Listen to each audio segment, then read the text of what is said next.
participación de Carmen Rosa Arévalo, que también está acá presente, nuestro obispo, que también estuvo desde un principio hasta el final de la sentencia, también de los padres agustinos, quienes viven 15 años, que han vivido 15 años en la parroquia Santa Rita de Castilla, ahí en el río Marañón, y conocen la problemática del pueblo Pucama, porque han vivido de cerca, también de una radiodifusora, que es también del Vicariato Apostólico de Quito, que es Radio Pucamara.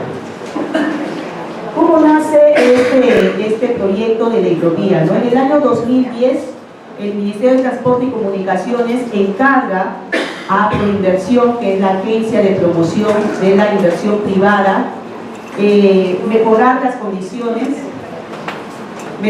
condiciones de navegabilidad para que las grandes embarcaciones que vienen desde Brasil puedan navegar por los ríos amazónicos, ¿no? ¿Cuáles son estos ríos amazónicos? El Amazonas, el Guayaga, el Ucayali y el Marañón. El cargo que le hace el Ministerio de Transporte y Comunicaciones ha sido aprobada, ha sido aprobada por Proinversión en septiembre del 2012, ¿no? Ahí está, dice, para mejorar la navegabilidad, para que estas grandes embarcaciones de mayor calado puedan navegar las 24 horas del día y los 365 días del año, ¿no? Con un plazo de concesión de 20 años, ¿no? Y eso se va a conectar con el proyecto fluvial de Yurimaguas, con la carretera interoceánica de Irsa, que ya ha sido concesionada en el año 2006, y con el puerto de Paita y Piura, y de allí a todo el mundo. Vamos a ver un video que lo muestra Proinversión a este proyecto de hidrovía, que nos va a ilustrar un poco cómo ellos nos venden este proyecto. Aparte el micrófono.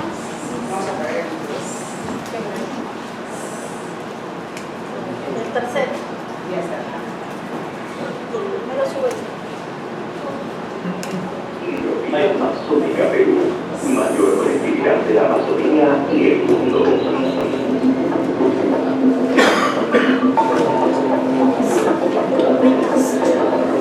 En la zona nororiental del Perú, día a día cientos de embarcaciones navegan los ríos Guayaga, Marañón, Ucayali y Amazonas.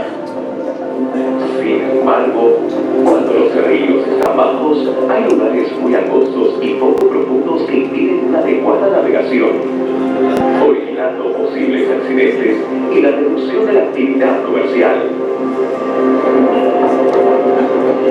El proyecto Hidrovía Amazónica, que conectará los principales puertos de nuestra Amazonía entre sí y estos con Brasil, permitirá el mejoramiento de las condiciones de navegabilidad.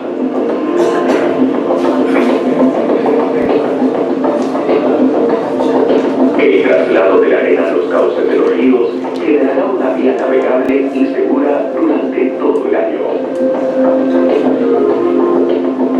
Se proporcionará a los usuarios información útil para lograr una navegación confiable y dinamizar el comercio de la zona. Y las mediciones y monitoreo permanente de las profundidades de los ríos posibilitarán el incremento de las cargas de las embarcaciones y mejorar su programación. Este sistema fluvial estimulará la navegación diurna y nocturna, reduciendo los costos y facilitando la conexión permanente entre las poblaciones de la región, lo que promoverá el desarrollo socioeconómico de sus habitantes al incrementar el intercambio de productos regionales con Brasil y el mundo. Somos una tierra rica en oportunidades. Comparta con el Perú el reto de su desarrollo.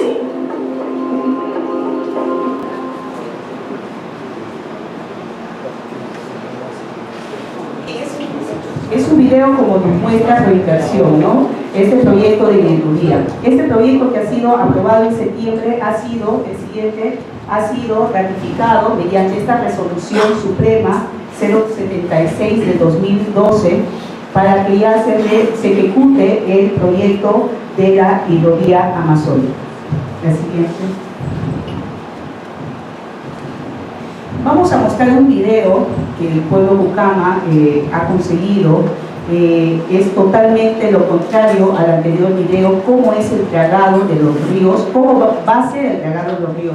Ese es un dragado en el mar, pero que va a tener los mismos efectos cuando se draga en los ríos amazónicos.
Son dos videos totalmente opuestos, ¿no? Como el segundo nos muestra que va a remover todos esos malos pasos que llaman el Ministerio de Transporte y Comunicaciones y Proinversión, y cómo va a afectar, que ya más adelante voy a explicar cómo va a afectar la vida de los pueblos indígenas, ¿no?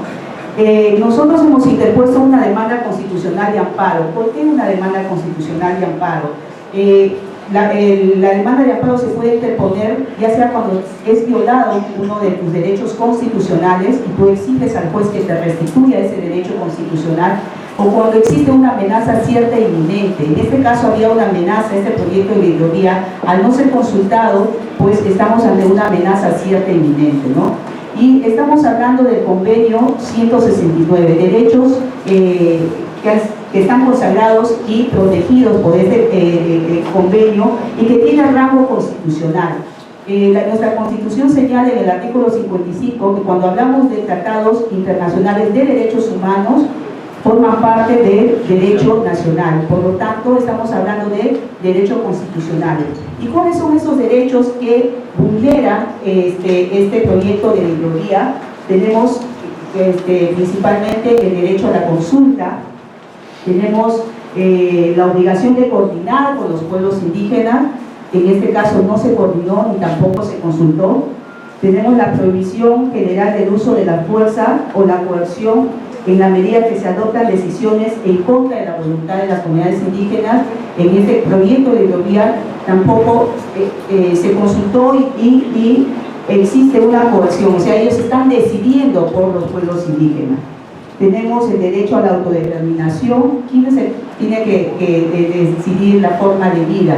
¿Es el Estado o son los pueblos indígenas? Tenemos la violación del derecho al territorio, y cuando hablamos de territorio ya desde el día de ayer venimos diciendo que no solamente es el espacio donde viven los pueblos indígenas, sino también forman parte del territorio, y así lo señala el convenio 169, los ríos. Entonces, por lo tanto, hay una afectación al territorio, incluidos los ríos y los pueblos indígenas. El siguiente. Otro derecho que también hemos invocado es el derecho a la libertad de conciencia y de religión, la amenaza cierta e inminente que les estoy señalando, y la violación a la igualdad y a la no discriminación. El ecosistema de la selva es totalmente diferente, tiene una dinámica diferente al ecosistema de la costa y de la sierra. Nosotros tenemos épocas de creciente, como también tenemos épocas de vaciante. Siguiente. ¿Cuál es esa afectación en la época de crecientes? Nosotros conocemos, y ustedes más que nosotros los abogados, que las profundidades de los ríos, que Proinversión señala que los malos pasos para las comunidades son los bancales, ¿no? Donde los peces pueden desovar en la época de creciente, en noviembre, que es la época de desove, ¿no? Y van a afectar el Mijano de invierno, el Mijano de verano. Y en la época de vaciantes salen esas grandes playas donde son aprovechados por los pueblos ribereños. ¿Para qué? Para la siembra de su maní, de su maíz, de sus arroz. Entonces, cuando estos bancales o malos pasos son removidos, va a afectar la subsistencia de los pueblos indígenas. Yo les decía que es una experiencia única, porque nosotros, para elaborar la demanda, nosotros los abogados, al momento de elaborar una demanda, no solamente tenemos que fundamentar jurídicamente, como ya hemos explicado, cuáles son esos derechos amenazados o violados, sino también tenemos que fundamentar de hecho. Entonces, para nosotros conocer cuáles son las afectaciones de los pueblos indígenas, hemos tenido que realizar talleres de coordinación, talleres de información, donde han participado 60 dirigentes de la asociación ACODECOSPA, ¿no? Pero antes de iniciar estos talleres, para nosotros poder transmitir al juez en un lenguaje más sencillo y puedan entender cuáles son esas amenazas a sus derechos fundamentales, el presidente de la asociación ACODECOSPA ha requerido, ya lo explicaba Ismael, ha requerido que se realice la consulta previa, y es frente a esta negativa del Ministerio de Transporte y Comunicaciones es que se elaboró la demanda. El siguiente. Ahí está la elaboración de la demanda, donde han participado 60 representantes de la asociación ACODECOSPA, ¿no? Ellos nos explican a través de sus gráficos, y nosotros ya lo hemos plasmado de manera sencilla en la demanda, ¿no? Hemos tenido 3 talleres, ¿no? Aproximadamente, y ellos nos explican la importancia de la pesca, ¿no? Y nos explica también su cosmovisión.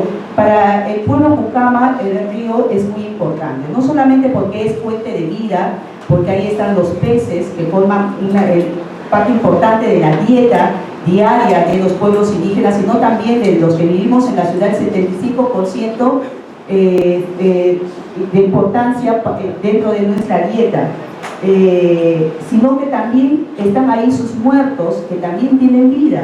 En la creencia del pueblo Pucama, cuando un familiar fallece y si le sueña, quiere decir que tiene vida, ¿no? Entonces, todo esto, y si se realizaba, este proyecto estaba afectando, amenazando estos derechos fundamentales, ¿no?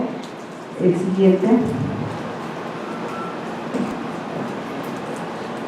Nosotros, dentro de este proceso, ya les he contado que se había requerido antes al Ministerio de Transporte y Comunicaciones que se realice la consulta previa.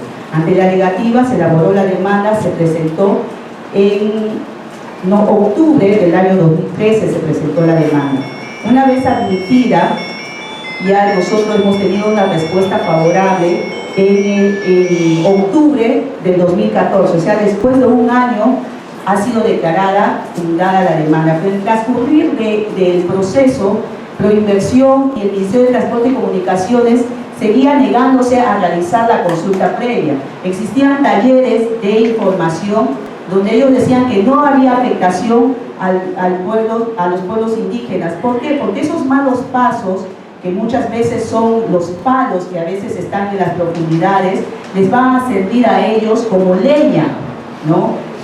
Por supuesto, era una burla para el pueblo indígena. Yo recuerdo cuando le explicaban los ingenieros, expertos en este proyecto, decían, pero ¿cuál es la afectación? No podemos realizar la consulta previa porque ustedes van a ser beneficiados. Los malos pasos, las limpiezas que se van a hacer de la profundidad de los ríos, les van a servir a ustedes como leña. Y es imposible ustedes que son pueblos amazónicos, que esos palos que están por muchos años en las profundidades les vaya a servir como leña, ¿no? Entonces, ellos decían que no. Entonces se realizó la vista a la causa. ¿Por qué? Porque el proceso constitucional es un proceso tan importante que el juez tiene que dejar otras actividades para poder resolver este proceso constitucional. ¿En qué consiste? En la demanda, una vez que se admite, la contestación de la demanda, y después tiene que emitirse la sentencia, ¿no? Pero antes de la sentencia, las partes pueden solicitar un informe oral, de la cual nosotros hemos solicitado para informar tanto jurídicamente, en este caso informó el doctor Juan Carlos Ruiz, como de hecho informó Rupe Casternoque, que ya más adelante nos va a dar su experiencia para poder ilustrar al juez, y también de la otra parte han podido ilustrar por qué el proyecto de hidrovía se debería de realizar sin una consulta previa, ¿no? Pero antes de que salga la sentencia, ellos cambiaron diciendo que sí se realiza la consulta previa, pero eso ya era una estrategia de defensa. Nosotros los abogados sabemos que si te restituyen ese derecho que tú estás invocando en la demanda, o cesa la demanda, el juez tiene que declarar improcedente esa demanda, ¿no? Pero también hay un artículo en el Código Procesal Constitucional que le faculta al juez, a pesar de haberte restituido el derecho o a pesar de haber cesado la amenaza, puede declarar fundada la demanda. Entonces, lo que pretendía el Ministerio de Transporte y Comunicaciones es que se sustraiga de la materia el juez, que no se pronuncie sobre el fondo, que declare improcedente la demanda y de este modo, pues, que no se realice la consulta previa, ¿no? Porque ellos ya habían dicho que sí, después de la negativa a lo largo de este proceso, que no se iba a realizar la consulta previa porque no había afectación a derechos constitucionales, y de un momento a otro cambiar ellos su chip, decir que sí se realice la consulta previa. Pero en octubre del año pasado, el juez del juzgado mixto de Loreto Nauta, porque ahí hemos iniciado la demanda, aunque en proceso constitucional la competencia puede ser no solamente en el lugar donde está la afectación de los derechos constitucionales, sino también se puede elegir otro lugar porque se trata de derechos constitucionales. El juez del juzgado mixto de Loreto Nauta declaró fundada, ¿no? Entonces, ¿qué dijeron Proinversión? Proinversión apeló la sentencia. Entonces quiere decir que no estaban tan convencidos de realizarse la consulta previa, ¿no? Entonces el argumento de ellos en segunda instancia era de que están de acuerdo en realizar la consulta previa, pero desde el estudio de impacto ambiental. Y nuestro petitorio era que se realice la consulta previa desde la decisión inicial, o sea, desde la decisión de que el Ministerio de Transporte y Comunicaciones le encarga a Proinversión realizar el mejoramiento y mantenimiento de las condiciones de la navegabilidad de los ríos amazónicos.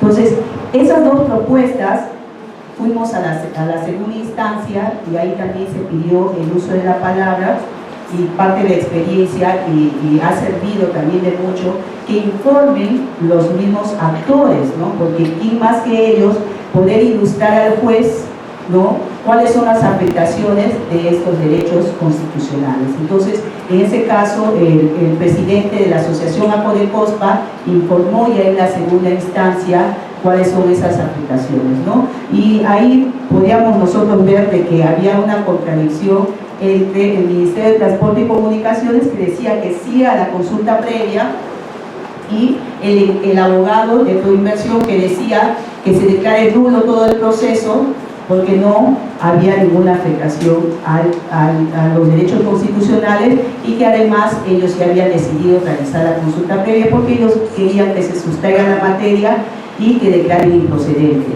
Pero en mayo ya de este año nosotros hemos obtenido la sentencia ya confirmada por la sala mixta de la Corte Superior de Justicia de Loreto, donde, bueno, explica el siguiente, ahí está la primera sentencia donde declara fundada la demanda y ordena que se suspenda el proyecto de ley. Que se suspenda el proyecto de ley vía masónica bajo los apercibimientos, ya sea de multa o incluso de destitución, ¿no? En este proceso constitucional, cuando la autoridad no cumple con una sentencia, ordena el juez, las medidas coercitivas es de multa hasta la destitución de esa autoridad por incumplimiento de una sentencia, ¿no? Son unas sentencias que tienen mucho peso, ¿no? Más aún tratándose de un megaproyecto que iba a afectar no solamente, bueno, en principio los derechos a la consulta, ¿no?, de los pueblos indígenas, sino también va a afectar a los que vivimos en la ciudad, ¿no? Porque nosotros, el 75% de la dieta de los que estamos en la ciudad son los peces, ¿no? El siguiente.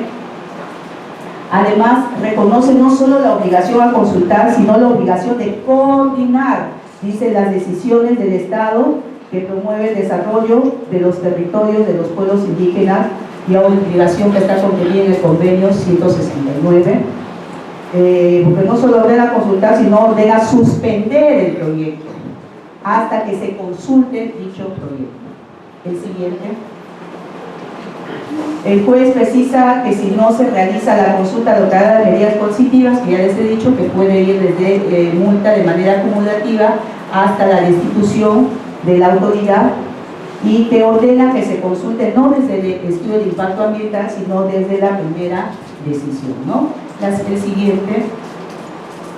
Y también es el logro ya que ha sido confirmado por la sala mixta de la Corte Superior de Justicia de Loreto, ¿no? El siguiente, ¿no?, que exige suspender el proyecto de ley Hidrovía y consultar a todos los afectados. Todos los afectados no solamente es la Asociación ACODECOSPA. La Asociación ACODECOSPA ha tenido la iniciativa de realizar esta demanda, pero los afectados no solamente son ellos, sino todos los pueblos indígenas por donde se va a realizar este proyecto de ley Hidrovía amazónica, donde están los ríos amazónicos, que es el Amazonas, el Guayala, el Ucayali y el Marañón, ¿no? Bueno, esta medida no deja sin piso al Ministerio de Transporte y Comunicaciones y Proinversión de consultar solo la medida, en este caso del estudio de impacto ambiental, sino desde la decisión inicial, ¿no?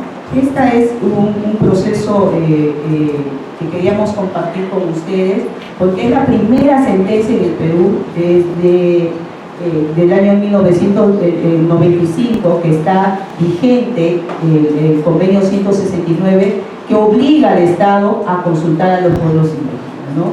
Ahora ya estamos en la etapa ya de la consulta, donde ya están las fechas programadas y solamente queda ya al pueblo estar vigilante para que se realice conforme a ley esta consulta previa, ¿no? Es una sentencia histórica, ¿no?, que histórica, porque es la primera y que también va a servir de precedente para otros procesos donde también se está omitiendo consultar a los pueblos indígenas, ¿no? Entonces, ahí están quienes desean las dos sentencias para que ustedes puedan revisarlos más adelante, compartir también con sus federaciones. Tenemos nosotros ahí, hemos entregado a Romito.